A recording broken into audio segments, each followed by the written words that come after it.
सुरुवात करते. जय जय रघुवीर समर्थ. जय जय रघुवीर समर्थ. सदा सर्वदा योग तुझा घडावा, तुझे कारणी देह माझा पडावा. उपेक्षू नको गुणवंता अनंता, रघुनायका मागणे हेची आता. हनुमंतांची कुळवल्ली राममंडपा वेला गेली, श्रीराम भक्तीने फळली. रामदास बोले या नामे, शुका सारिखे पूर्ण वैराग्य ज्याचे. वसिष्ठा परिज्ञान योगेश्वराचे, कवी वाल्मिका सारिखा मान्याईसा. नमस्कार माझा सद्गुरु रामदासा. नेत्राने गुरुराजमूर्ती आपुली, मी जे धवा पाहिली. तू विष्णू शिव तूच दैवत मला, तू तात तू माऊली. झाला भाव मनात या मग करू कोणास पाचारण. प्रल्हादा गुरुराजया नित तुम्हा, माझे असो वंदन, माझे असो वंदन. जय जय रघुवीर समर्थ. सध्या आपल्या नदीचा मुद्दा सुरू असल्यामुळे रोज नदीचं सुद्धा स्मरण करणं आपलं आद्य कर्तव्य आहे. गंगा सिंधू सरस्वती च यमुना गोदावरी नर्मदा, कावेरी शरयो महेंद्र तनया, चर्मणवती वेदिका. क्षिप्रा वेदवती महासुर नदी, ख्याता जया गंडकी. पूर्णा पूर्ण जले समुद्र सहित, कुर्वन्तु मे मंगलम. जय जय रघुवीर समर्थ. आदौ राम तमो वनादिगमनं, हत्वा मृगं काञ्चनं. वैदेही हरणं जटायुमरणं, सुग्रीव संभाषणं. वाली निर्दलनं समुद्रतरणं, लंकापुरी दाहनं. पश्चात् रावण कुंभकर्ण हननं, एतद्धि रामायणं. अशा प्रकाराने रोज रामाची उपासना, रामामध्ये मनामध्ये रामाचं स्मरण करणं हे प्रत्येक जीवाचं आद्य कर्तव्य आहे. आता या ठिकाणी रामाबद्दल बोलतोय म्हणजे फक्त राम हेच तत्व न घेता ब्रह्मा विष्णू महेश या पूर्ण रूपांची, आपण ज्या कोणाची तरी जे कोणतं आपलं आराध्य दैवत असेल, अगदी विठ्ठल जे कोणतं आपलं आराध्य दैवत असेल त्या आराध्य दैवताचं आपलं स्मरण करणं आपलं काम आहे. आता हे सगळं करत असताना आपण रामदासी परंपरेमध्ये जेव्हा आपण विचार करतोय सध्या, आणि रामांचे श्रीराम मंत्र जे आहेत ते समर्थ रामदासांनी रचलेले असल्यामुळे त्यांच्या मनाची विकल अवस्था आपण अनुभवली म्हणण्यापेक्षा आपल्याला ती पटली आणि पटल्यानंतर ती अनुभवली, ही सद्गुरूंची कृपा आहे.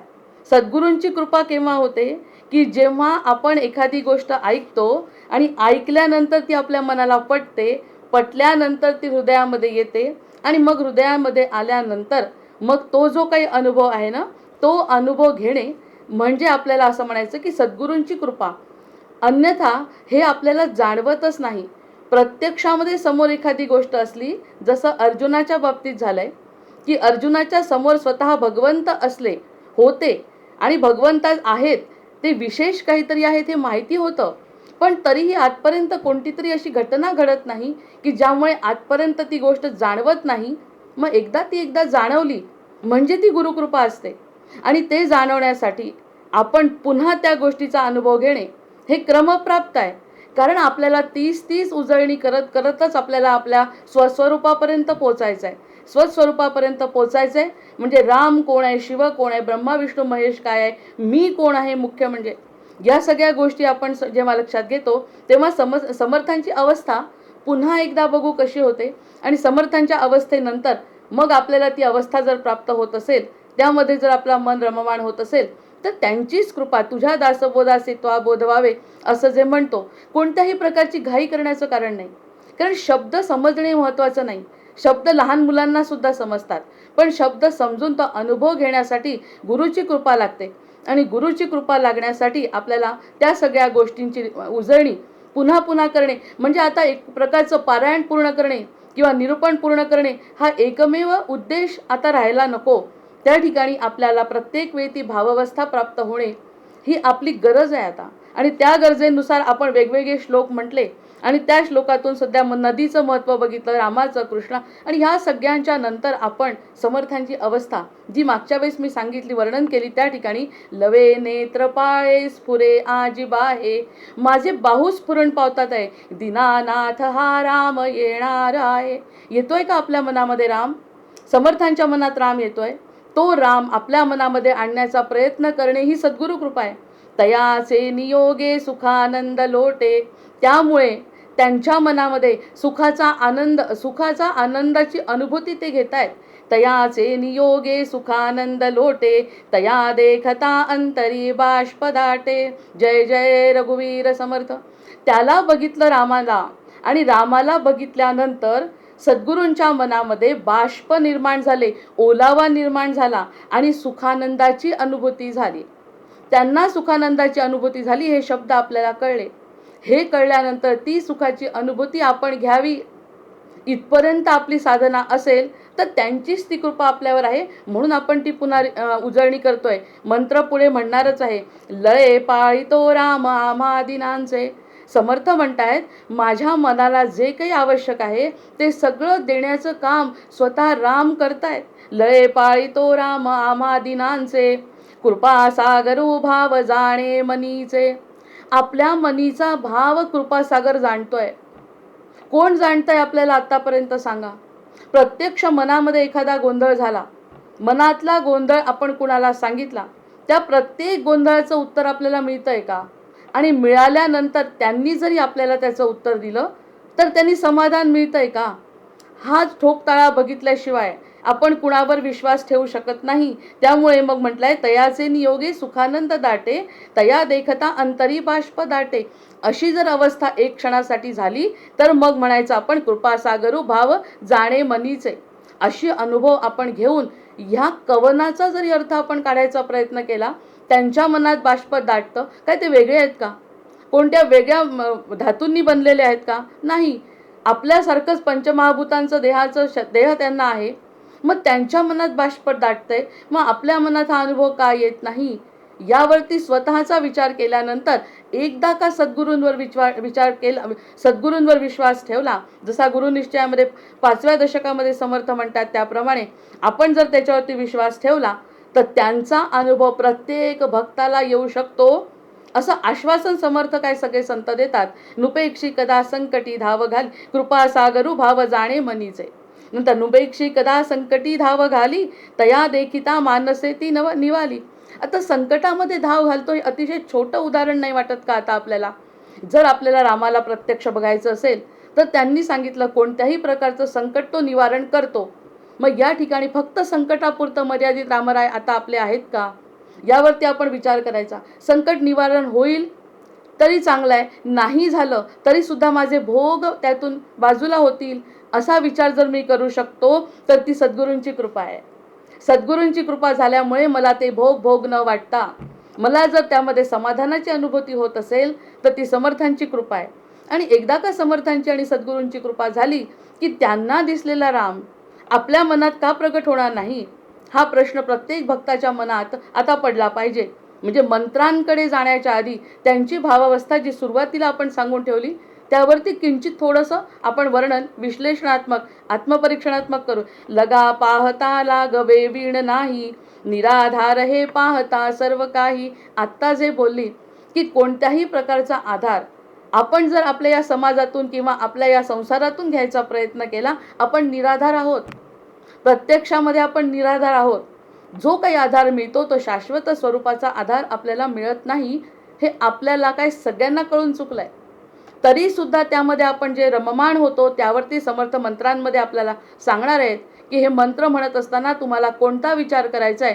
कारण आपण निराधार कसे? आपण तर आहोत ना. आपल्याला आई वडील आहेत, आपल्याला समाज आहेत, आपल्याला कुटुंब आहे, आपल्याला मित्र आहेत, आपल्याला स्वतःची बुद्धी आहे. इथपर्यंत जरी आपण वर गेलो तरी समर्थांच्या दृष्टीने किंवा एका सत्संगाच्या दृष्टीने आपण निराधार का आहोत? कारण आपल्या मनाला जे वाटतं ना ते पूर्ण करण्याचं सामर्थ्य या कोणत्याच घटकात नाही. कारण ब्रह्म जीव माया हे जर गोष्ट म्हटली तर ब्रह्म आणि माया या दोनच गोष्टीमध्ये अडकलेला आपला जीव. मग ज्या ठिकाणी जीव जर मायेकडे वळला तर ब्रह्माला पारखा होतो, जीव जर ब्रह्माकडे वळला तर ब्रह्म आणि माया दोन्ही त्याला मिळतं. हे दोन पद जसं आपल्याला हनुमंतांनी सांगितलं होतं. हनुमंताला विचारलं रामरायांनी, तुला काय पाहिजे? तर हनुमंत म्हणाले, मला काही नको, बाकीच्यांना एक पद मिळालंय, मला 2 पद मिळाली आहेत. कोणती? तुमचे पाय. तुमचे पाय मला 2 पद मला जर मिळाले, म्हणजे जर ब्रह्माकडे, ब्रह्म, जीव आणि माया या व्यतिरिक्त काही अस्तित्वात नाही. कोणतीही गोष्ट घेतली तर या 3 घटकांमध्येच ती सम्मिलित होते. मग ब्रह्म, जीव आणि माया हा जो त्रिकोण आहे, त्यामध्ये ब्रह्मामध्ये संत सद्गुरू आणि भगवंत आहे. देव देवता भगवंत सगळे सगळे ब्रह्मामध्ये आहेत. आपण एक जर गट केला तर मग ब्रह्म जीव आहे, आपण जीवमध्ये आपण आहे. मग आपल्याला किती मोठी कॅटेगरी की ज्या ठिकाणी आपण जीव आहोत सगळे. पण सगळेच जीव असल्यामुळे त्यांना मर्यादा नाही आहेत का? सगळ्या जीवांना मर्यादा आहेत, कारण ते ब्रह्मापासून अलग करून घेतात स्वतःला. म्हणजे ब्रह्म, जीव आणि तिसरी गोष्ट जी उरली ती माया. मग या मायेमध्ये जे काही मला दिसतंय, जे काही मला भासतंय, जे काही मला जाणवतंय, ते सगळं मायेतलं आहे. मग मायेमध्ये जर मी आधार शोधायचा प्रयत्न केला तर तो मायेतला आधार मला पुरा कसा पडेल? म्हणजे हा जो मी आधार घेते आहे तो आधार कसा आहे? आपण निराधार करणारा आधार आहे. कारण मला खरं सुख पाहिजे, मला खरा आनंद पाहिजे, आणि तो आनंद ही माया देऊ शकत नाही. कारण 3च भाग आहेत, ब्रह्म, जीव आणि माया. मग जीव हा वेगळा घटक आहे आणि माया हा वेगळा घटक आहे. जीवाला लागलेली माया आणि जीवामध्ये असलेलं ब्रह्म, हा जर स्पष्ट भेद आपण करू शकलो, जीवामध्ये ब्रह्म आहे आणि ब्रह्माला माया काही करू शकत नाही, हे ब्रह्माला माहिती आहे. पण जीव त्यामध्ये गुंतलेला असल्यामुळे श्रीराम मंत्र समर्थांनी दिल्या मनाच्या श्लोकासारखे, की मायेकडे झुकतो. ही आपली जी घसरगुंडी होते ना मायेकडे जाण्याची, कारण जन्म झाल्याबरोबर आपण मायेमध्ये जे गुंततो त्यामुळे आपला आधार सुटतो. कशाचा आधार सुटतो? जो शाश्वताचा आधार आहे ना आपल्याला, शाश्वताचा म्हणजे ब्रह्माचा आधार आहे, सद्गुरूंचा आधार आहे. ब्रह्म, जीव, माया या 3 गोष्टी जर आपण स्पष्ट केल्या तर आपण जीव म्हणजे अतिशय महत्त्वाचा घटक आहे. आणि आपला महत्त्वाचा घटक आता मला ठरवायचा आहे की मायेत गुंतायचं आहे का ब्रह्माकडे जायचं आहे. आणि ब्रह्मामध्ये आपले सद्गुरू आहेतच, ब्रह्मलीन म्हणतो आपण. ब्रह्मामध्ये लीन असलेले सद्गुरू देहरूपात आपल्याजवळ आहे, त्यांना देहाची काहीही बाधा नसते. त्यामुळे त्यांच्याकडे जर वळलो आपण तर आपण होणार आहे निराधार. हे पाहता सर्व काही हे निराधार आहे हे आपल्याला दिसायला लागतं. म्हणजे या श्लोकांचा त्यांनी आता वाटतंय का आपल्याला हे समर्थ म्हणतायत म्हणून? ते समर्थ म्हणत असताना माझं स्वतःचं आत्मपरीक्षणात्मक जर आपण ऐकलं आपण ते वाचलं तर समर्थांचे विचार मनाला पटतात ना. समर्थांचे विचार पटणे हे बुद्धीचं काम आहे. जे बुद्धीला मी मायेमध्ये लावलं होतं, तिला समर्थांकडे ओढलं आणि म्हटलं पटव, आणि पटवून घेतल्यानंतर जर ते हृदयामध्ये स्थिर राहिलं ती त्यांचीच कृपा आहे, सद्गुरूंची. पटवलं कुणी? मग कर्मयोग आहे. ज्या ठिकाणी त्यांनी सांगितलंय कर्मयोग काय आहे, की तुम्ही बुद्धीला खेचा आणि बुद्धीला खेचून जो निराधारत्व आहे ते सोडा. आधार कशाचा घ्या? या ब्रह्माचा आधार घ्या, जो नरदेहामध्ये आपल्या समोर आहे सद्गुरूंच्या रूपात. तो जर घेतला तर समर्थांना जो अनुभव आला आहे तो दूर आहे का?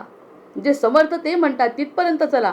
माझ्या शब्दांमध्ये न अडकता मला जो अनुभव आलाय तो जर एखाद्या भक्तांनी घेतला तर त्याच्यासाठी देव वाट बघत असतो.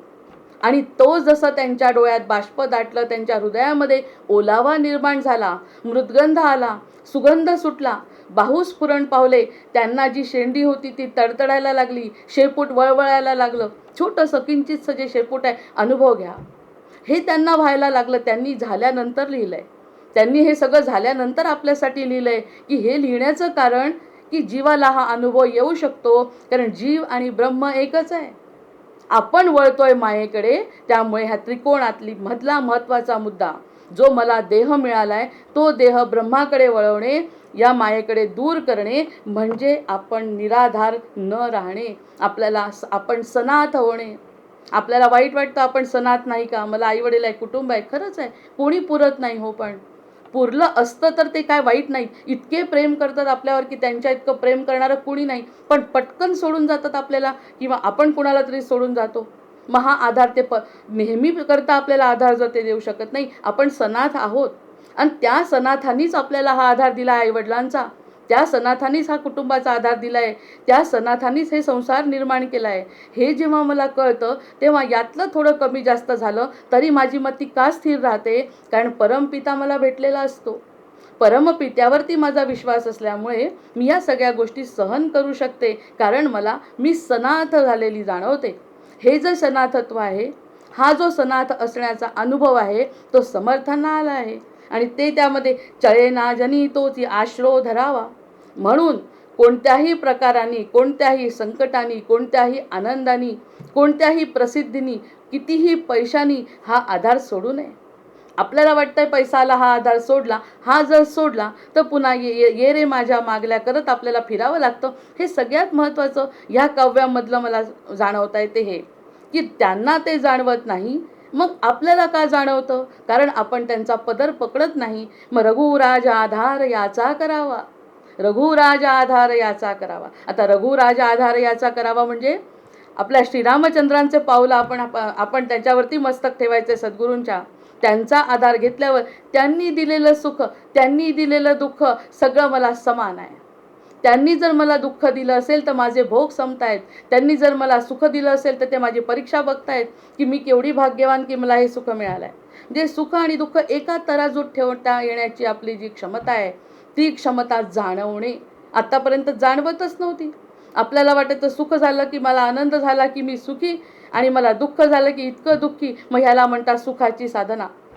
दुःख रहे दूर जब सुख की हो साधना. एकदा का ही गोष्ट समजली, परमपिता रघुराज आधार याचा करावा, एकदा का तो परमपिता मी माझा मानला की बाकीच्या या सगळ्या गोष्टी दुय्यम ठरतात आपोआपच. याला वैराग्य आणि विवेक म्हणतात. समर्थ पुष्कदा दासबोधामध्ये हे जे शब्द येतात ते वैराग्य आणि विवेक. स्वतःहून वैराग्य संसाराबद्दल, की माझं वैराग्य का आहे? कारण देणारा तो मला समजलाय. त्यामुळे बाकी या सगळ्या गोष्टी ज्या आहेत ना, त्या समाधान देऊ शकतील किंवा न शकतील हा त्यांचा प्रश्न आहे, पण त्यामध्ये सुखी आणि दुःखी होणं हा माझा प्रश्न आहे. आणि हा माझा प्रश्न मी कशावरती अवलंबून ठेवला? आपल्या सद्गुरूंवरती अवलंबून ठेवला. असं जर केलं तर होणार काय आहे की समर्थांना जो अनुभव आलाय तो अनुभव प्रत्येक जीवाला येऊ शकतो. आणि इतका सोन्याचा गोळा आपल्या समोर असताना आपण करंट आहोत की ज्याला कोणाला ही गोष्ट समजत नसेल. लपावे अति आदरे रामरूपी. मग असं जेव्हा एकदा आनंद झाला, राम ठेवेल तसं राहील, असं प्रत्येक भक्तांनी म्हणायला काय हरकत आहे? आता तर आपला काळ असा बदललाय हिंदूंचा की आम्ही हिंदू आहोत म्हणायला पाहिजे, आम्ही रामावर श्रद्धा ठेवतो म्हणायला पाहिजे. माझ्यावर ते सुख दुःख संकट जे येतील ते राम निकालात काढणारे असं म्हणायला पाहिजे. मला सगळ्या गोष्टींचा आत्मविश्वास असला पाहिजे प्रत्येक हिंदूला. मग हे सगळं झालं. लपावे, कुणाच्या आधाराने लपावाय? लपायचं आहे अति आदरे रामरूपी. रामरूपामध्ये लपायचं आहे. छोट्या छोट्या गोष्टीतून कोणीतरी विचारलं पाहिजे प्रत्यक्ष, इतकं कसं काय समाधान, इतका कसं काय आनंद, कशाचा आनंद होतो एवढा, एवढा कशाचा आनंद होतो? प्रश्न पडला पाहिजे लोकांना. आपण दुःखाचे दडगाणे घात जातो. मग दुःखाकडे गेलं, कोळसा कितीही उगाळला तरी काळाच निघणार नाही का? दुःख उगाळलं दुःखच निघणार आहे. सुख कधी त्या दुःखामध्ये निघू शकत नाही. आज मिळेल 10 वर्षांनी, पण 10 वर्ष आपल्या आयुष्याचा संपूर्ण घटक आहे का? आपण 100 वर्ष जगतो असं गृहीत धरलं तर 10 वर्षातलं दुःख, त्या दुःखामध्ये दुःख, दुःखामध्ये दुःख, त्याच्यातच जर राहिलो तर सुखाकडे वळायचं कधी?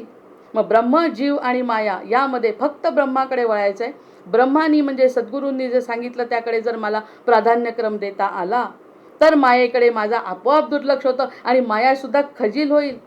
अरे कितीही त्रास द्या, कितीही संकट या व्यक्तीला काही फरक पडत नाही. ती आपली निघून जाईल आपल्या जीवनातून. इथपर्यंत आपण परिस्थिती आणायची. आणि नाही निघून गेली तरी मला काही फरक पडत नाही, कारण सांभाळणारे सद्गुरू आहेत. असं जेव्हा प्रत्येक भक्ताला वाटेल तेव्हा लपावे अति आदरे रामरूपी. आपण माळ घेताना लाजायचं नाही, कुणाच्याही समोर माळ घेताना लाजायचं नाही, कारण माझा आत्मविश्वास त्या रामामध्ये भरलेला आहे. हे आतापर्यंत जाणवलं असेल तर उत्तम आहे, नसेल जाणवलं तर आपण त्याची साधना करायला पाहिजे.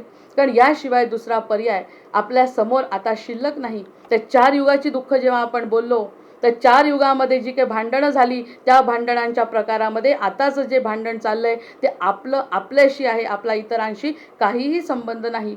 बाकीच्यांमध्ये आपण काहीही बदल करू शकत नाही. आपला आपल्यात करतो आणि मोक्षाकडे जाऊ शकतो. रामराय स्वतः प्रगट करू शकण्याची ताकद प्रत्येक जीवामध्ये आहे. फक्त सद्गुरूंचे शब्द पटले पाहिजे. लपावे अति आदरे रामरूपी, भयातीत निश्चिंत ये स्वस्वरूपी. कोण आहे हो असं सांगणारा? यावरती जास्त फिदा आपण सगळेजण समर्थांवर झालो पाहिजे. तुला दुसरं कुणाची गरज नाही. मला तर सतत वाटतं की मला कुणाची तरी गरज आहे. कुणीतरी मला चांगलं म्हणावं, कुणीतरी मला खायला द्यावं, कुणीतरी माझं कौतुक करावं, कुणीतरी मला पैसे द्यावे. का? आपला स्वतःवर विश्वास नाही. माझ्याजवळ जर पैसे नाही तर त्या पैशा समाधानी जर मी राहत असेल तर विश्वास कुणावर आहे? माझ्यावर आहे. नको मला. कितीतरी वेळा जीवनात अशा घटना घडतात की जे थोडक्यात राहतात ना, त्यांची आपल्याला असूया वाटते. अरे आपल्याजवळ एवढं असून ते थोडक्यात राहून किती आनंदाने जगतात ते लोक. मग त्यांचा जो आनंद आहे तो आपल्याला पाहिजे. कमी याच्यात राहून सुद्धा आनंद आहे, जास्त असेल तरी सुद्धा आनंद आहे, तो त्यांचा आनंद मला पाहिजे. स्वस्वरूपात येणं, ह्याला म्हणतात स्वस्वरूपामध्ये येणं. माझ्याजवळ जे आहे ते, माझ्याजवळ जे आहे त्याचा आत्मसन्मान. उदाहरणार्थ तर कितीतरी आपण साध्या निरूपणात बोलायचं नाही म्हणून, नाही तर प्रत्यक्षात जेव्हा आपण बोललो तसे कितीतरी अनुभव आपण घेऊ शकतो की मी स्वतःला कमी लेखते आणि प्रत्यक्षामध्ये माझं अस्तित्व काहीतरी वेगळं असतं. हे आपल्याला नंतर जाणवतं. ह्या सगळ्या गोष्टी समर्थ म्हणतात आधीच ओळखा. आधीच ओळखा तुम्ही कोण आहे. भयातीत निश्चिंत. मग त्याच्यामुळे भय असण्याचं कारण नाही. निश्चिंतता पाहिजे, निर्भीडता पाहिजे, विश्वास पाहिजे आणि हे सगळं स्वतःच्या रूपाबद्दल पाहिजे. मग आलो की नाही आपण बरोबर शिवतत्वातून रामरूपात आणि रामरूपातून स्वस्वरूपात आलो आहे. मग स्वस्वरूपात येऊन जर आपल्याला सशक्त करतायत समर्थ, तर मग यासारखी कोणती संधी आपल्याला आणखी वेगळी पाहिजे सांगा. आणि हे असेच सांगणारे सगळे संत आपल्याला आवडले पाहिजे. त्यांचं सगळं भयातीत निश्चिंत. आणि ही जी निश्चिंतता येते हा खरंच अनुभव घेतला आहे. प्रत्येक जीवानी हा अनुभव घेतला आहे की देवाचं नाव घेतल्यावर जो माणूस निश्चिंत होतो ना, त्याला कशाने फरक पडत नाही. कुणी राष्ट्राच्या नावाने निश्चिंत असतो. एक व्यक्ती पाहिला होता म्हातारा, जो अतिशय क्षीण, त्याचं शरीर जर्जर काया झाली होती, पण देशाभिमानी असल्यामुळे काया जर्जर होऊन सुद्धा 15 ऑगस्ट 26 जानेवारी कोणता दिवस होता त्या दिवशी त्याचा व्हिडिओ बघितला की काया जर्जर असून सुद्धा झोपून तो आपला ध्वज हलवत होता देशाचा. म्हणजे हे शेवटपर्यंत त्यांनी एक जे कार्य करायचं ठरवलं ते केलं आणि देशाच्या प्रमाणे तो आपल्या स्वस्वरूपाला मिळाला. कारण त्याला जे वाटत होतं की माझा देश हे माझ्यासाठी सर्वस्व आहे, तसे माझे सद्गुरू माझ्यासाठी सर्वस्व आहे, असं जर प्रत्येक जीवानी मांडलं तर कुणी काही बिघडवू शकत नाही. याची ग्वाही स्वतः समर्थ देत आहेत. आणि या राममंत्रांचं वाचन मनन चिंतन करण्याआधी आपली भूमिका स्पष्ट करायची आहे. आपला पाया पक्का केला पाहिजे. इमारत बांधायची आहे, पहिल्यांदा पाया पक्का पाहिजे. पाया पक्का केला, भरपूर पाणी टाकायचं, प्रेमाचं पाणी या इमारतीला टाकायचं आहे. विश्वासाचे दगड त्याच्यामध्ये खोचायचे आहेत आणि सद्गुरूचं नाम घेत घेत हृदयाला पक्क करायचं आहे. तू माया, ब्रह्म आणि जीव यामधला आता जीव ब्रह्माकडे वळायचं आहे. तुला इकडे या मायेत बिलकुल अडकायचं नाही. मग आपण भयातीत आणि एका वेळी निरूपणात हे पण बोललो आहे आपण की ज्या ठिकाणी देहाची सुद्धा चिंता करायचं कारण नाही, कारण देह इथेच मिळाला आहे मला, जो इथे मी सोडणार आहे. त्याच्यामुळे देहाची सुद्धा चिंता करण्याचं कोणाला कारण नाही. माझा मी जर स्वस्वरूपामध्ये मिळालो तर समर्थांची ती वाक्य आपल्यासाठी आहे तसं म्हणायला काय हरकत आहे की लपावे अति आदरे रामरूपी, भयातीत निश्चिंत ये स्वस्वरूपी. आणि भयातीत आणि निश्चिंत असं होऊन स्वस्वरूपामध्ये स्थिर व्हा. मग हे इतकं साधं जे काव्य आहे, त्या काव्यावर जर एवढं चिंतन मनन आणि अनुभव जर एखाद्या व्यक्तीने घेतला, बोलणाऱ्याला आला आहे जर तसाच इतरांना जर आला, मग श्रोता वक्ता श्री अनेन प्रियताम देवो भगवान जानकीपती श्रीरामचंद्र पूर्वेशाम अस्माकम कुलदैवतम. प्रत्येक शब्द एक तरी ओवी अनुभवावी. एक जरी ओवीचा अनुभव आपल्याजवळ घेतला तर अमृतकण आपल्यालाच मिळणार आहे. मग सदा कदा तो जनी पाहताही दिसेना. मग त्या ठिकाणी ताबडतोब तसे ते किती, म्हणजे आपण म्हणतो ना कडक हेडमास्टर आहेत समर्थ. ते म्हणतात तुम्ही जनाकडे बघितलं, इतरांकडे बघितलं, संसाराकडे बघितलं, मायेकडे बघितलं तर तुम्हाला कुठेही राम दिसणार नाही. दिसला तर तो आधी ब्रह्मरूप झाल्याशिवाय तिथला राम दिसणार नाही. अन्यथा राम सर्वत्र आहे. चराचरात आहे राम, श्रीराम जय राम जय जय राम. पण तो दिसतच नाही. त्यातमध्ये राम असतात आपण त्यांच्याशी भांडण केलं नसतं. त्यामध्ये राम असता तर त्यांनी म्हटलेल्या गोष्टी आपल्याला पटल्या असत्या. त्यांच्यामध्ये राम जर आपल्याला गृहीत धरला असता तर त्यांनी जर आपल्या चुका काढल्या तर आपल्याला आनंद मिळाला असता. या सगळ्या गोष्टी घडत नाहीत म्हणजे त्यांमधला राम आपल्याला दिसत नाही. भगवंत हृदयस्थ आहे असं आपण आपल्याला जेव्हा म्हणतो तेव्हा इतरांमध्ये सुद्धा भगवंत आहे हे दिसणं त्याला वेगळी दृष्टी लागते. आणि ती जर दृष्टी नसेल तर ती दिसतच नाही कुणाला. पण ते दिसायला पाहिजे.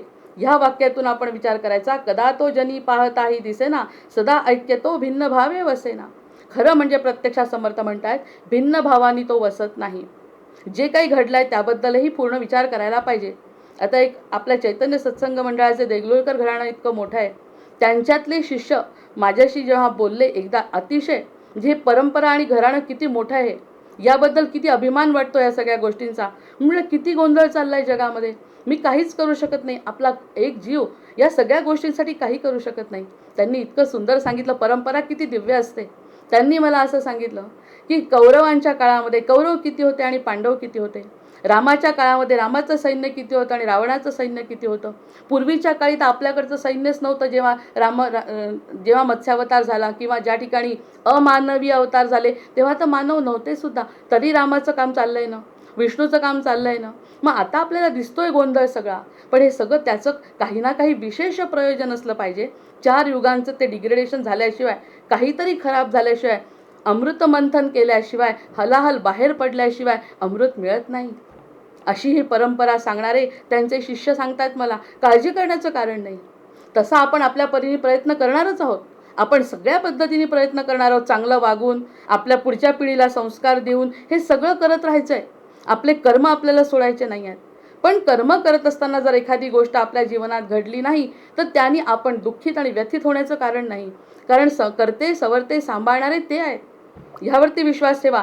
हे देगलूरकर घराण्यातले जे शिष्य आहेत त्यांनी जे मनाला शांती दिली, म्हणजे कुठे मोठं कार्य चाललंय, काळजी करण्याचं कारण नाही, असं प्रत्येक ठिकाणी भगवंतानी आपले दूत पेरून ठेवले. मग हे जे दूत आपल्याला सांभाळत असतात ते कसे सांभाळतात आपल्याला, कारण आपल्या जीवाला जी तळमळ असते ना, ती तळमळ शांत करणारे. म्हणे त्यांनी काय म्हटलंय, तयाचे नियोगे सुखांतर तया देखता अंतरी बाष्प दाटे. मग आता त्यांनी माझ्या प्रश्नाचं उत्तर घर बसल्या जर दिलं असेल तर बाष्प येणार की नाही मनामध्ये, ह्याचा विचार करू. मग सदा ऐक्यतो भिन्न भावे वसेना. म्हणजे कंस सुद्धा होता, तर कृष्णाने का जे काय करायचं ते त्यांना मारलंय, कंसाला सुद्धा, हिरण्यकशिपू, हे सगळे उदाहरणं पूर्वी काळापासून चाललंय. आपण आत्ता घाबरण्याचं काही कारण नाही. आपण घाबरायचं नाही, पण आपण स्वतः काय करायचंय, आपण लय पाळतो राम आम्हा दिनांचे असं वाक्य ठेवत आपण आपलं कर्तव्य अतिशय चांगल्या पद्धतीने करत राहिलं तर एक दिवस आपल्याला सुद्धा तो कल्की अवतार जो येणार आहे ना, तो सुद्धा आपल्याला अनुभवता येईल, कारण वेळ तशी आलेली आहे. मग लघु लाघवी राम कोदंडधारी. आता आमचा राम कसा आहे, अतिशय लाघव आहे. त्याच्यात कोदंड त्यांनी हातात घेतलं, त्याच्या धनुष्याचं नाव कोदंड आहे. आणि असा कोदंड घेतलेला मनी चिंतिता शोक संतापहारी. आपल्याला आनंद मिळाला. 2 मिनिटं त्या शिष्यांनी, परंपरेतल्या शिष्यांनी जर आपल्याला 2 गोष्टी सांगितल्या तर आपल्याला किती भरून पाहिलं, शांतता वाटली. स्वतःचा प्रश्न होता का, मला स्वतःला कोणत्या प्रकारचा त्रास होता का, नाही. समाजामधलं गोंधळ पाहून जर माणसाची अवस्था जर आपली डळमळत असेल तर ते म्हणजे धार्मिक म्हणवता येणार नाही तुम्हाला. हृदयस्पर्शी तुम्ही मनाने अतिशय कोमल आहात म्हणून या सगळ्या गोष्टी वाटतात, पण प्रत्यक्ष त्याची चिंता फार करायची नाही. आपण बघायचं, सर्व साक्षीनी सगळ्या गोष्टी बघायची ताकद आपण ठेवायची. तेव्हा कुठे आपल्याला नुपेक्षी कदा संकटी घाव घाली तया देखिता मानसे ती निवाली. अशा पद्धतीने रामराय स्वतःचं लघु लाघवी राम कोदंडधारी मनी चिंतिता शोक संतापहारी महासंकटे नाम घेता निवारी. कितीही संकट येवो, महासंकटे नाम घेता निवारी भवसागरी मूढ पाषाण तारी. आणि अशा पद्धतीने पाषाण ज्यांनी तारले, त्या रामानी पाषाण ज्यांनी टाळले तो रामराय कार्यरत असतो आणि त्याचा अनुभव समर्थांनी घेतलाय. आणि असे समर्थ मला सापडणं, भक्ताला सापडणं ही आपली परमकृपा आहे. आपल्या देह मिळण्याचं सार्थक आहे. दुसरं काहीही सार्थक या देहाचं नाही. आणि देहामध्ये जी एक चैतन्य निर्माण होतं, ती ऊर्जा जी समर्थांमध्ये निर्माण झाली, ती ऊर्जा प्रत्येक भक्तामध्ये निर्माण होऊ शकते, कारण ते परंपरा तशीच आहे. ती जी वीज आहे, ती वीज कधी आता त्याच्यातली वीज संपत नाही, ती प्रत्येकाला आपल्या अंगाजवळ येऊन जाते. तसं म्हणून म्हणायचं प्रत्येकाने आता रोज भर्जन भव बीजाचे अर्जन सुख संपत्तीचे तर्जन यमदूताचे रामगर्जन. आता त्यांनी असं भर्जन भवबीजाचे, आमचं जे भवबीज आहे, आमचा जो जन्म होणार आहे पुन्हा पुन्हा पुन्हा पुन्हा, तो टाळायचं असेल त्याचं टाळणारं काम कोण करतोय, राम करतोय. भर्जन भवबीजाचे अर्जन सुख संपत्तीचे, सुख संपत्ती समाधानाचं अर्जन पण रामनाम करतोय. तर्जन यमदूताचे, आणि यमदूताचं तर्जन होत आहे. यमदूत आमच्याजवळ येऊ शकत नाही, कारण विष्णुदूत आम्हाला घ्यायला येतात. रामगर्जन, सगळ्यांनी रामाची गर्जना करा, बोला राम राम राम. असा हा समर्थांचा जो सुरुवात आहे. आपण जो त्यासाठी आपण 2-4 गोष्टी बोलायच्या आहे. कसा? वाचा नेमावी माझे नामी, म्हणून प्रत्येक भक्तांनी वाचा नेमावी माझे नामी, जे बोलाल ते फक्त माझ्याबद्दल बोला. वाईट बोलू नका. दुःखाबद्दल चर्चा करण्याचं काही कारण नाही, संकटाबद्दल चर्चा करण्याचं कारण नाही. आपण आपलं बळ स्वतःचं वाढवून जे कोणी चांगलं काम करतंय त्यांना आपलं मानसिक बळ आपण देऊ शकतो. वाचा नेमावी माझे नामी, मन नेमावे ध्यान संभ्रमी. मनाचं काम की नाही संभ्रम आहे. मनामध्ये सतत संभ्रम. इतकं शिकतोय, इतकं ज्ञान आहे, इतके सद्गुरू आपल्या पाठीशी आहे, तरी संभ्रम असतोच. मग तो संभ्रम जर दूर करायचा असेल तर मन नेमावे ध्यान संभ्रमी. मनाला ध्यानामध्ये ठेवायचं आहे, वाचेला नामात लावायचं आहे. आपली वाचा परापश्यंती मध्यमा, तिन्ही गोष्टीतून आपले वाचा कशाने फक्त रामनामामध्ये, म्हणजे आपल्या सद्गुरूंनी दिलेल्या मंत्रामध्ये मन नेमावे ध्यान, मनाला ध्यानात आणायचं आहे. म्हणजे ह्या मनाला सगळे हे शब्द आवडायला लागतात. आवडल्यानंतर त्याची उजळणी केल्यावरती मनामध्ये रुजतात, आणि मनामध्ये रुजल्यानंतर तो समाधान मिळतं. ते समर्थांचा जो अनुभव आहे तो आपल्याला मिळतो. मग प्राण कुठे नेमायचा? प्राण नेमावा प्राणायामी. प्राणायाम करायचा, आपली ऊर्जा वाढवायची. आपल्या प्रत्येकाला माहिती आहे की आपला जो प्राण आहे तो किती, त्याचं श्वासोश्वास आपण घेणार आहे ठरलंय. जन्म आणि मृत्यू ठरलाय, आपल्याला जरी समजत नसलं तरी ते ठरलंय. त्याचा स्पॅन वाढवायचा आहे. म्हणजे आपण प्राणायाम करून आपल्या प्राणांवर नियंत्रण ठेवण्याचा प्रयत्न करायचा आहे. त्यासाठी ऊर्जा पाहिजे, त्यासाठी मन स्थिर पाहिजे, त्यासाठी वाचा चांगली पाहिजे, सद्गुरूंची कृपा पाहिजे. नाहीतर आज मरतो की उद्या आत्महत्येस प्रवृत्त होणारे लोक, त्यासाठी हे सगळ्या गोष्टी आवश्यक आहे ऐकणं. ह्या सगळ्या गोष्टींवर एकच तोडगा आहे. वाचा नेमावी माझे नामी, मन नेमावे ध्यान संग्रमी, प्राण नेमावा प्राणायामी, इंद्रिये दमने नेमावी. आणि इंद्रियांचं दमन करावं. आपण म्हणतो ना, खाणं पिणं आणि मजा करणं हे एवढं जीवनाचं ध्येय असू शकत नाही. ईट ड्रिंक अँड मेक मेरी, हा जी पश्चिमात्य संस्कृती ती आपल्याकडे आली आहे, इंद्रियांचं दमनच करत नाहीत अजिबात. जे पाहिजे ते मिळवत आहेत, आणि पाहिजे ते मिळवल्यानंतर खरंच सुखी झाले का विचारायचं कोणाला. कोणालाही विचारायचं की इंद्रिय दमन केलं नाही, जे पाहिजे ते वडिलांनी मुलांना दिलंय, जे पाहिजे ते आपल्याला आपण घेतोय, त्यातून समाधान मिळतंय का? आणि जो समाधानी आहे, जो संत सज्जन जो समाधानी आहे, त्याच्या चेहऱ्याकडचं आणि त्याचं तेज बघा. आणि यांनी अनुभव घेतलेले, एवढा पैसा खर्च केलेले, इतके ते मायेत रमलेले लोक बघा. कोण थकलंय, कोण आत्महत्या करतंय, कोण आत्महत्या करतंय? ज्यांच्याजवळ इंद्रियांचं दमन नाही. म्हणजे या सगळ्या गोष्टींवरती विचार केल्यानंतर अतिशय खरंच एक महत्त्वाची गुरुकिल्ली आपल्या हाती लागते, की या सगळ्या गोष्टीत काही पडलेलं नाही. आता सांगतात सगळेच जण, पण पटलं पाहिजे, हृदयात उतरलं पाहिजे, आणि असं झाल्यावर ती सद्गुरू कृपा असते हे जाणवलं पाहिजे. मग बुद्धी नेमावी आत्मविवेक. आपल्याला जी बुद्धी दिली आहे ना, ती बुद्धी आत्मविवेकामध्ये नेमावी. दुसऱ्यांचं कमीपणा करण्यात किंवा दुसऱ्यांशी बरोबरी करण्यात न घालवता आपला विवेक आपण शोधायचा. आपले प्रश्न आपल्या सद्गुरूंना विचारायचे, सद्गुरूंनी त्यांची उत्तरं द्यायची आणि शांत व्हायचं. अशा प्रकारची आपली जी बुद्धी आहे, जी अतिशय त्रास देते, सगळी इतरांमध्ये रमण्याचा प्रयत्न करते, नाही त्या गोष्टी आपल्या जीवनामध्ये आणण्याचा प्रयत्न करते, त्या बुद्धीला थांबवायचं. नाहीतर हा लळे नेत्रपाळे स्फुरे आजी बाहे, दीनानाथ हा राम येणार आहे, ही अनुभूती येणार नाही.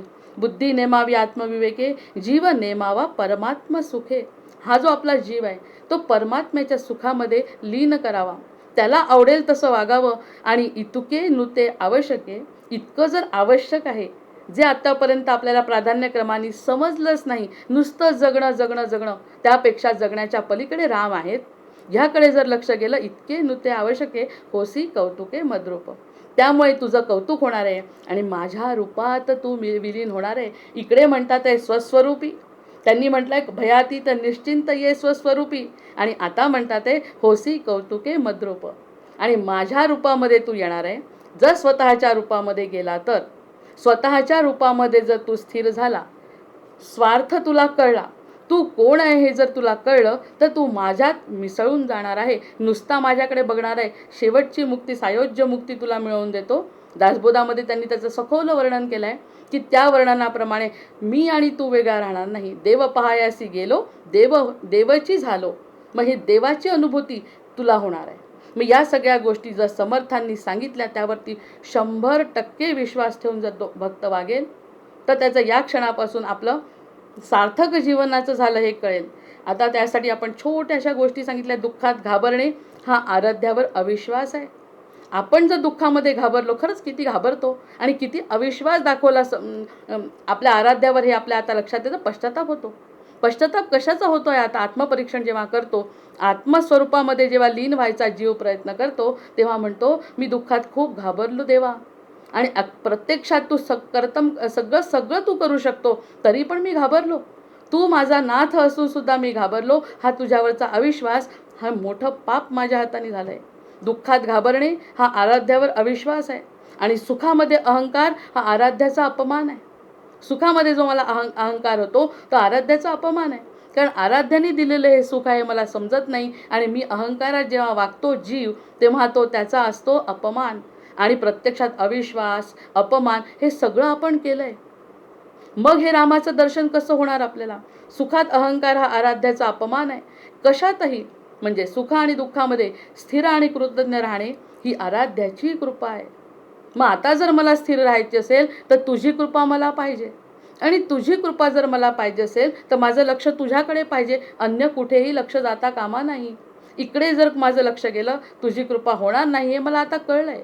आता फक्त तू आणि तू माझा. गुरुर्ब्रह्मा गुरुर्विष्णू गुरुर्देव महेश्वरा, गुरु साक्षात परब्रह्म तस्मै श्री गुरवे नमः, असं जे तोंडानी म्हणतो ते प्रत्यक्षात तू म्हणशील तसं जेव्हा म्हणशील, म्हणजे मी दुःखात घाबरणार नाही, सुखामध्ये अहंकार करणार नाही, सुखदुःखामध्ये स्थिर आणि कृतज्ञ राहीन, असं माझ्या मनाला पटवीन, म्हणजे ती तुझी कृपा आहे हे मला कळलंय. आणि हा जो सतत कृतज्ञ भाव अंतरी बिंबावा हे माझं कर्तव्य आहे. हा जो कृतज्ञ भाव आहे तो माझ्या अंतरी बिंबावा, हे माझ्या अमृतकणातले समर्थांची बरोबरी माझी असू शकत नाही.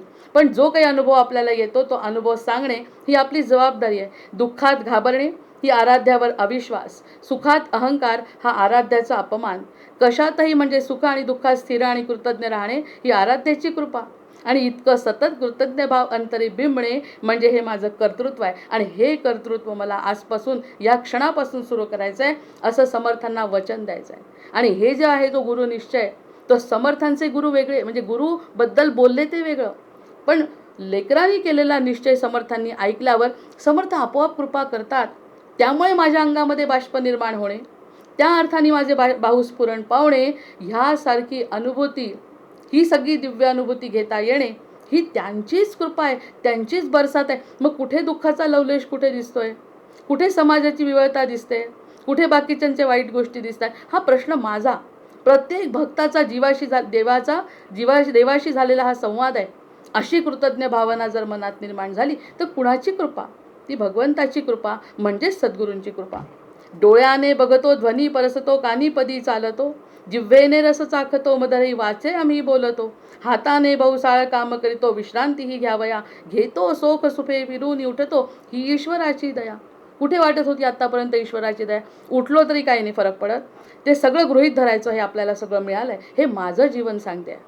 प्रत्येक बोलणारा व्यक्ती स्वतःबद्दलच बोलत असतो, इतर कोणालाही तो सल्ला देत नाही किंवा इतरांना असं वेगळ्या पद्धतीने बोलत सुद्धा नाही. हा आपलं परीक्षण आहे. खरंच आपण उठतोय, आपण खातोय, अन्नपचन होतंय, बुद्धी इतकी चांगली आहे, चांगलं वातावरण मिळालंय, हे सगळं आपण कधी सगळं गृहीत धरलं ना. मग हे गृहीत धरल्यामुळे फार मोठं नुकसान झालं. गृहीत धरून संसारामध्ये जे रमलो, गृहीत धरून त्याची दिलेली बुद्धी संसारात वापरली, अतिशय मोठमोठे पुरस्कार मिळाले, आणि पुरस्कार घेतल्यानंतर सुख समाधान काहीच नाही, कारण ज्याची होती त्याला समर्पित केली नाही. त्यामुळे ब्रह्म जीव माया या तीन गोष्टी त्रिसूत्री लक्षात ठेवून आपला रोल त्याच्यातला हा आहे की आपण फक्त इकडेच वळायचं आहे, इकडे वळणं बंद, कर्तव्यपूर्ती करणे इथपर्यंतच आपला मायेशी संबंध, बाकी सगळा सद्गुरूंशी संबंध ठेवणे. मग आता म्हणायचं आहे पुन्हा, रामो राजमणी सदा विजयते, रामं रमेशं भजे, रामेणाभिहता निशाचरचमो, रामाय तस्मै नमः, रामान्नास्ति परायणं परतरं, रामस्य दासोऽस्म्यहं, रामे चित्तलयः सदा भवतु मे, भो राम मामुद्धर, जय जय रघुवीर समर्थ. मग अशा वेळी काय आलं जुळून सांगा? तुम्हाला आपण बोललोय आधी, त्यामुळे आपण हे सांगू शकतो, जोग लगन ग्रह बार तिथी, सकल वये अनुकूल, चर अचर अरु अचर हर्ष जुत, राम जन्म सुख मूल, सियावर रामचंद्र की जय. अशा पद्धतीने रामरायांचं आगमन जीवनामध्ये येणं आणि मनाला समाधान मिळणं, या सगळ्या गोष्टी आपल्या हातात आहेत की नाही. आता काय म्हणावं, आधी अंड का आधी कोंबडी, माझ्या हातात आहे का सद्गुरूंची कृपा झाली, प्रश्न आपला आपण विचारायचा आहे. सद्गुरूंची कृपा झाली म्हणून मी असं वागू शकतो, भक्त म्हणतो, की मी असा वागलो म्हणून सद्गुरूंची कृपा झाली, हा ज्याच्या त्याचा प्रश्न ज्याच्या त्याच्यावर सोडून द्यायचा.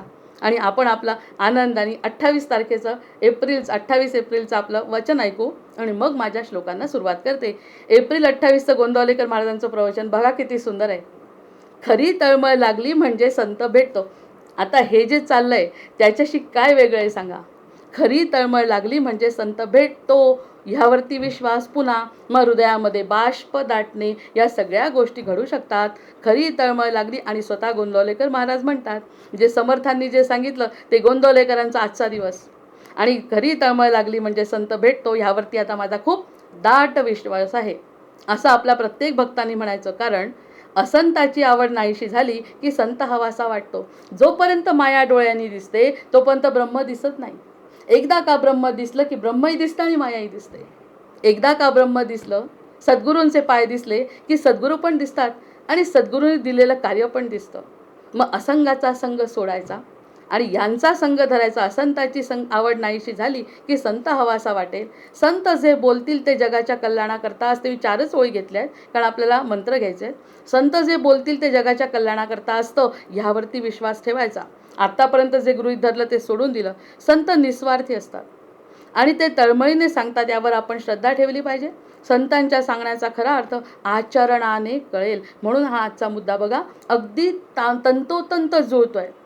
मग नाना सद्विद्येचे गुण, याही वरी कृपाळूपण, हे सद्गुरूचे लक्षण, जाणीजे क्षोत्री श्रीराम. हे दासबोधामध्ये त्यांनी म्हटलंय.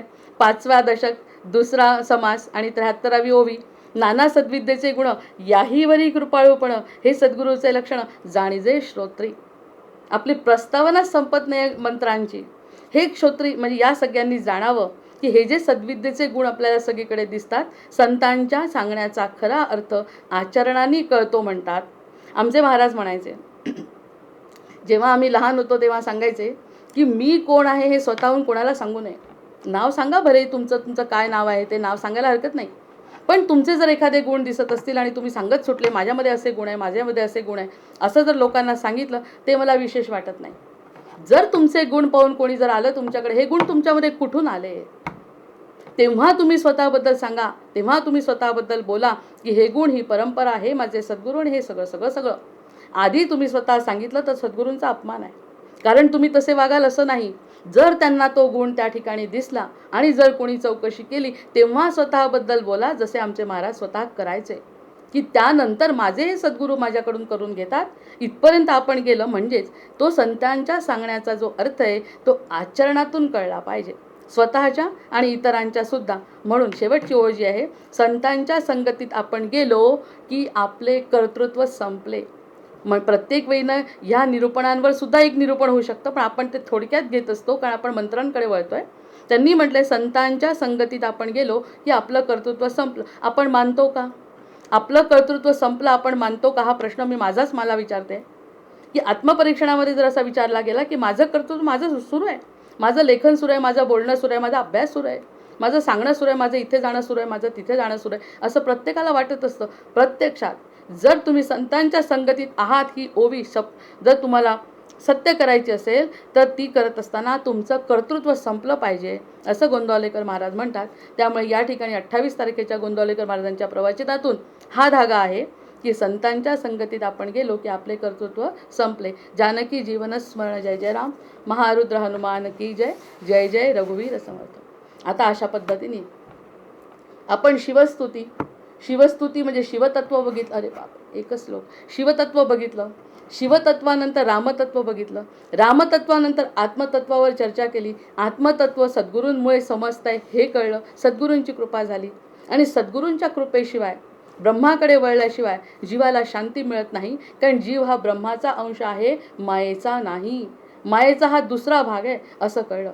आता म्हणून म्हटलंय की फोडून शब्दांचे अंतर, वस्तू दाखवी निजसार, तोची गुरु माहेर अनाथांचे. असा हा अनाथांचा माहेर असलेला गुरु 5वं दशक 2ऱ्या समासातला. म्हणून आपण आपल्या मंत्रांना सुरुवात करू. एक मंत्र होणार, नको शास्त्र अभ्यास व्युत्पत्ती मोठी, जडे गर्वताठा अभिमान पोटी, कसा कोणता नेणे अजपारे, हरे राम हा मंत्र सोपा जपारे. इतके सगळे अनुभव घेतल्यावर आपल्याला असं वाटतं किती कठीण असेल. आता समर्थ काहीतरी कठीण सांगतील. इतकं जीव ब्रह्म माया सांगितल्यावर स्वतःबद्दल विचार करा. इतके कठीण कठीण तत्व सांगितल्यावर सद्गुरू इतकं सोपं करतात, सहज सुंदर. श्रीराम त्यांनी म्हटलं, हरे राम हा मंत्र सोपा जपारे. हा पहिला श्लोक आहे. 49 श्लोक आहेत ते, त्यातला पहिला आहे. आता स्वगुण परीक्षेमध्ये समर्थ स्वतः म्हणतात आहे ना, की माणसाच्या जन्माची 3 वैशिष्ट्ये आहेत. कोणती वैशिष्ट्ये आहेत 3? माणसाला मीपणाची जाणीव आहे. मी आहे याची जाणीव आहे. नाही तर आपण कोणत्याही क्षणी आपलं स्वतःला संपवलं असतं. याच्यावर आपण कधी विचार नाही केला. आपल्याला मीपणा जाणवतो, माझं ममत्व आहे, ही जाणीव आहे. हे महत्त्वाची गोष्ट प्रत्येक जीवाला असते. दुसरी, माणसाला काळाचं भान आहे. असं वाटतं संपून गेला काळ तर काय करू, उरलेलं आयुष्य माझ्या हातात नसेल तर काय करू, बरंचसं वाया गेलं आहे, असं हे जाणवतं. हे सुद्धा मूळ स्वभाव आहे. आणि तिसरं आहे भगवंताची जिज्ञासा. ती पण जिज्ञासा मुळात आहे, जी पशूंमध्ये नाही, ती आपल्यामध्ये आहे. मग या 3 वैशिष्ट्य सगुण परीक्षेमध्ये समर्थांनी सांगितलं आहे. 3 आहेत. मग या 3 पैकी मीपणाची जाणीव झाल्यावर व्हावी ही आपली इच्छा होती. मग मी स्वतःला माझं नाव आणि देह समजत होतो, त्याच्या पुढेकडे मी आहे यासाठी माझा प्रवास सुरू झाला. म्हणून त्याच्यासाठी काय करायचं, की नको शास्त्र अभ्यास व्युत्पत्ती मोठी, हा मंत्र आपण त्यावर बोलणार आहे. मग माणसाला काळाचं भान आहे. असं वाटतं लवकर सुरू करावं, नाही तर कदाचित जीवन संपून जाईल. म्हणूनही मी कदाचित या मंत्राकडे वळेन. मग काळाचं भान हा माझा स्वस्वभाव आहे. त्या स्वभावामुळे मंत्र मला आवडतील. तिसरं म्हणजे भगवंताची जिज्ञासा आहे. मी कोण आहे? जर मला कळलं की मी भगवंतच आहे आणि भगवंताचे सगळे गुण माझ्यामध्ये आहे, तर मी स्वतःला कमी लेखीन का? मागे आपण एकदा म्हटलं, कुरूप स्त्रीला जर म्हटलं की तू कुरूप आहे तर किती राग येतो. प्रत्यक्षात ती कुरूप असते सुद्धा, पण तिला का राग येतो? कारण मुळात तिला माहिती आहे ना, मी भगवंताचा अंश आहे. तिथे कुठेतरी तिला मीपणाची जाणीव आहे. तिला भगवंताची जिज्ञासा आहे. तो भगवंत कोण आहे हे तिला माहिती आहे. त्यांनीच मला जीव दिला हे आतमध्ये कुठेतरी मागच्या जन्मापासून आपल्याला माहिती आहे, म्हणून राग येतो. अन्यथा आपल्याला आपण कुरूप आहे हे जर आपण मानलं असतं तर त्यावेळेला राग नसता आला कुरूप म्हटल्यावर. पण तिला कुरूपतेचा राग का येतो? कारण मी ऐश्वर्य संपन्न भगवंताचा अंश आहे हे तिला आत कुठेतरी माहिती असतं हृदयामध्ये. म्हणून ती जिज्ञासा आहे ना, त्यामुळे मग ती जर जिज्ञासा पूर्ण करायची असेल तर समर्थ म्हणतात, नको शास्त्र अभ्यास व्युत्पत्ती मोठी. काही जास्त करू नको बाळा, तू जास्त शास्त्र वाचू नको, अभ्यास करू नको. या 3 गोष्टी तुला मी मुळातच देऊन दिल्या आहेत. मृत्यूचं भय आहे, मीपणाची जाणीव आहे, काळाचं ज्ञान आणि भगवंताची जिज्ञासा हे तुला मूळ दिलं आहे. फक्त त्याचा पदर पकड आणि जडे गर्वताठा अभिमान पोटी. हा जो अभिमान आहे ना त्या देहासोबत आलेला, तो अभिमान सोडायचा आहे फक्त. कारण ह्यानी काय होत आहे, जन्मामध्ये होत आहे, जन्माला आलो, देह मिळाला, एक तर अति चांगलं होईल आपलं किंवा अति वाईट होऊ शकतं. म्हणजे पुनरपी जननम पुनरपी मरणम. मग हे तुला सांगून ठेवतो समर्थ म्हणतात. अति चांगलं पण होऊ शकतं, तुझं होऊ शकतं. जे पशुयोनीत होणार नव्हतं, पशुयोनीत जे होणार नव्हतं ते नरदेहात होणार आहे, हे तुला सांगून ठेवतो. अति उत्तम. म्हणजे अगदी भगवंताच्या मांडीवर तू जाऊन बसू शकतो. नाही तर तू अगदी नीच योनीला जाऊन, कुत्र्या गाढवाच्या योनीला जाऊन तू स्वतःचं आणखी पतन करू शकतो. अतिउत्तम किंवा अति नीच तू काम करू शकतो. ह्यावरती मला वाटतं वेळ झालेली आहे, आपल्याला थांबावं लागेल. आणि इथे थांबते. विवेक आणि वैराग्य म्हणजे पहिल्या श्लोकावरचं विवेचन मी पुन्हा करते. जय जय रघुवीर समर्थ. भर्जन भव बीजाचे, अर्जन सुख संपत्तीचे, तर्जन यमदूताचे, राम गर्जन बोला राम राम राम, बोला राम राम राम.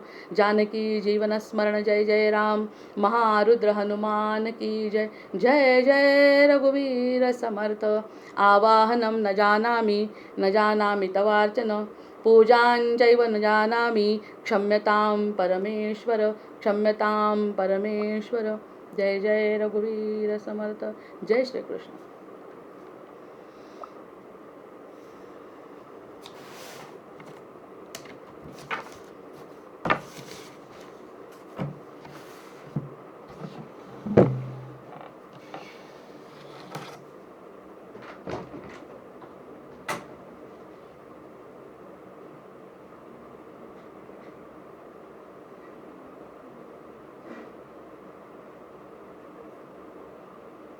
येत नाही अरे बाबा. एक मिनिट. धन्यवाद ताई. आज तुम्ही आम्हाला त्या मंत्रावर आपलं प्रवचन होतं. हं. आज तुम्ही आम्हाला सांगितलं की रामाचं स्मरण करणं अत्यकर्तव्य आहे आणि आराध्य दैवताचं स्मरण आपण करावं. प्रभूला जीव आणि माया आहे आणि आपल्याला प्रभू जवळ प्रेम मायाकडे दुर्लक्ष होईल. नामदेवी आपल्याला येत नाही आणि आपल्या पाया पडतात आहे. आज आपल्या प्रवासाबद्दल आम्ही खूप काही शिकलो. आम्ही सोमवारची वाट पाहतो. प्रत्येक गुरुवारी तुमचं प्रवचन प्रत्येक विषय छान जातो आणि यानंतर आता